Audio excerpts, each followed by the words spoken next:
I am going to give you a behind-the-scenes look at how I create dynamic scenes from still images from my illustrated audiobook, Morningstar, Proving Grounds. Link in the description. This scene will be Quillen surrounded by fireflies and a slight breeze through the tree. A huge thanks goes out to Haunt for providing me this piece. Please go check out their page, link in the description. I have prepared 4 different layers to this image so that we can have fireflies at different depths, and so we can animate one of the layers of foliage. First, let's go ahead and prepare the scene. We'll delete our default cube. Also, I'm going to delete the light in the scene. Now, if you haven't done so already, go to Preferences. We're going to look up Import Images as Planes. Make sure you have that selected. Also, make sure you have Node Wrangler enabled. We'll be using this later. Now let's add the images. Go to Add, Image, Images Planes. Navigate to where you have your images. And I'm going to select all 4 that I have prepared and import them. Now I'll switch to rendered view. Now that I have the images imported, they look really dark, so let's go ahead and fix that.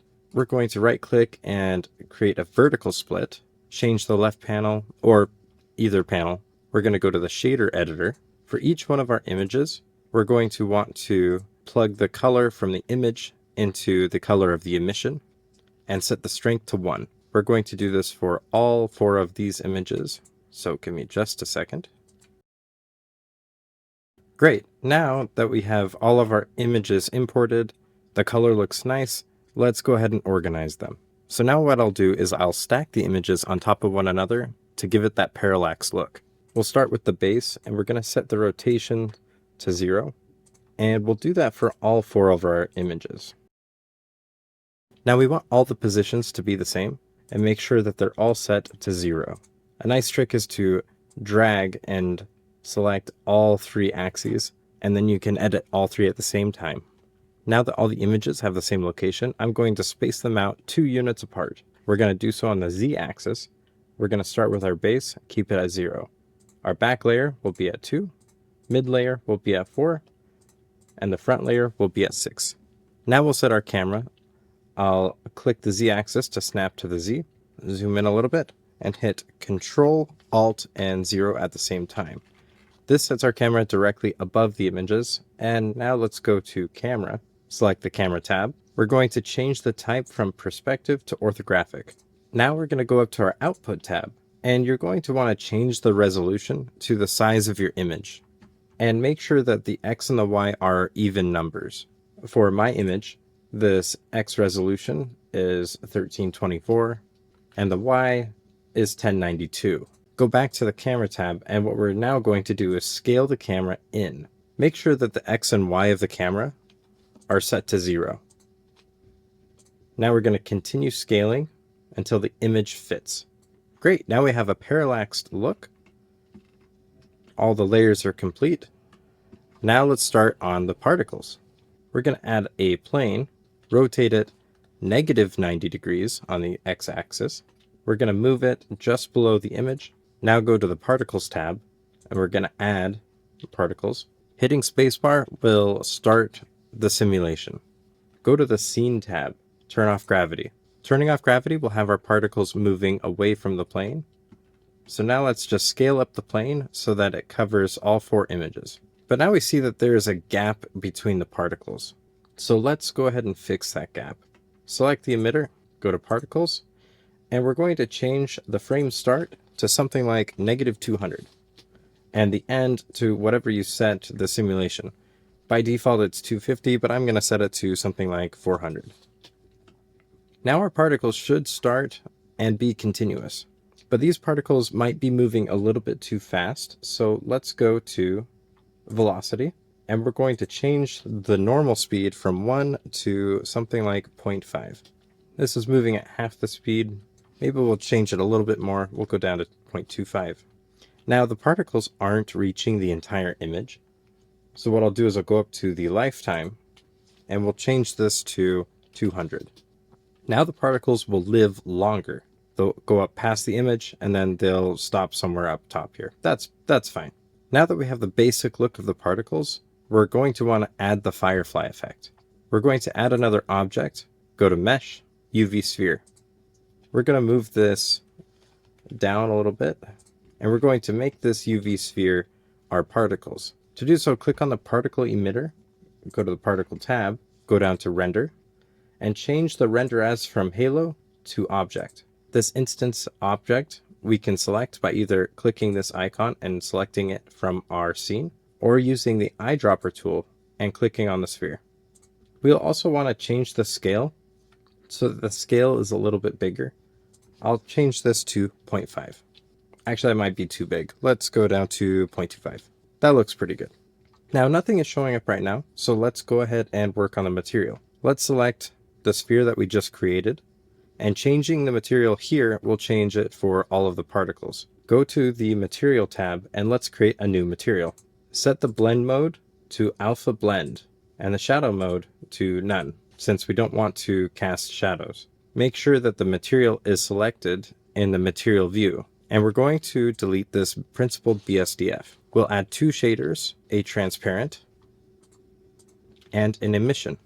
We'll also add a mix shader to connect both the transparent and the emission. We'll also want to connect this mix shader to the surface. Now let's create the fireflies. We'll add a noise texture. If you have Node Wrangler enabled, hit Ctrl W and add a texture setup. Select all three nodes, move it down a little bit, and we're going to add a color ramp. Connect the factor from the noise texture to the factor of the color ramp.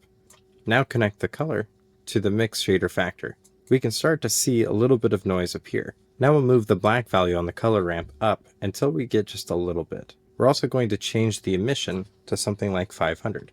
Make sure that the texture coordinate is using the object instead of the generated. And we're going to turn the scale down to 3. Now I'm just going to turn the detail off and the roughness off. I'll just set all of these 3 and then set the scale to 3. And we're going to turn the black value up a little bit more so we just barely have a few spots showing. If we start the simulation now, we see that our fireflies are now drifting upward, but it doesn't look very natural. So let's go ahead and add a little bit of variety to this.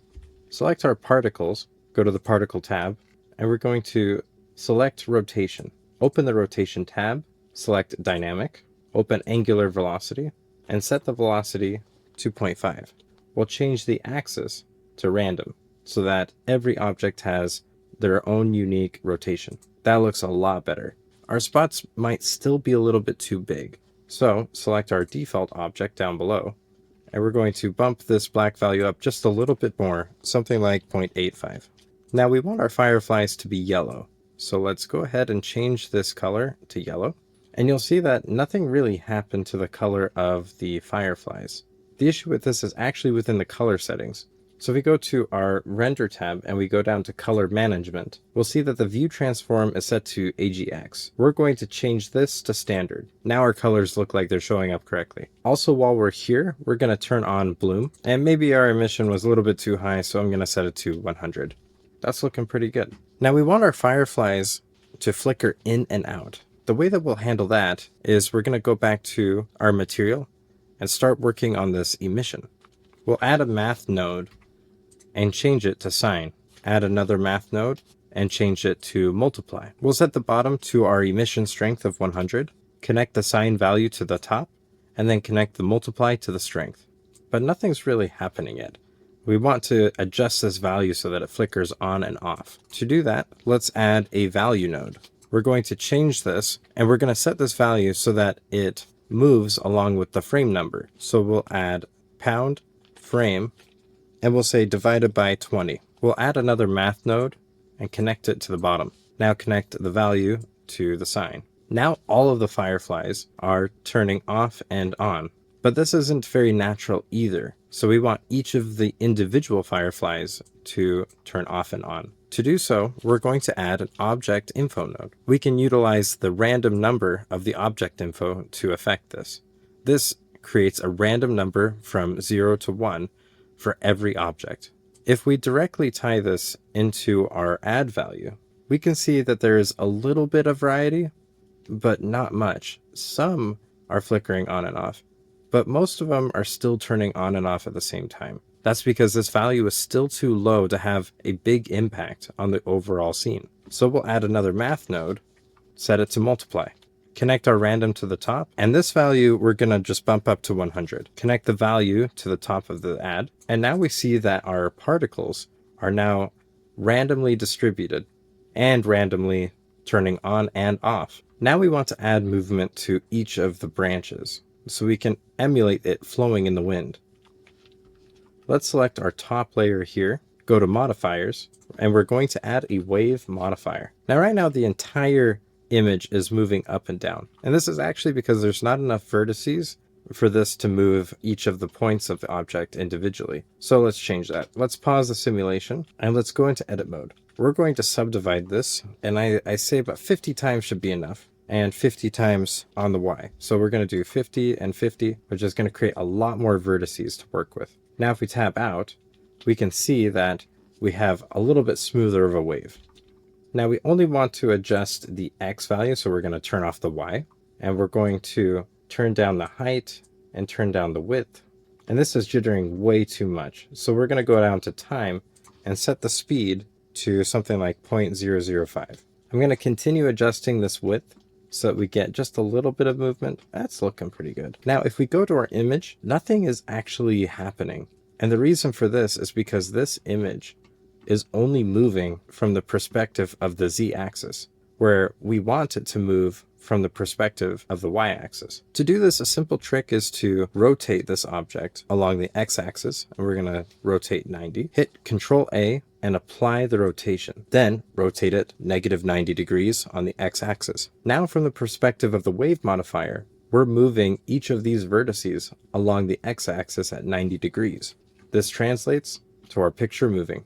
Okay, nothing's actually happening because now there's a couple alterations I want to do for the particles. I want a little more fireflies, and I want them to be a little bit smaller. So I'll go to the shader, and let's take a look at the noise texture. If we increase the scale, we'll have more fireflies. And if we bump up the black just a little bit more, we'll start to see that they get a little bit smaller. I'll set this to something like 10, and decrease the black until we get just enough of the fireflies. They might still be moving a little bit too quickly here. So let's go ahead and select the particles, go to velocity, and turn this down to 0.1. We might also need to adjust the lifetime accordingly. Setting it to 500 should do the trick. And with that, we have our dynamic firefly scene.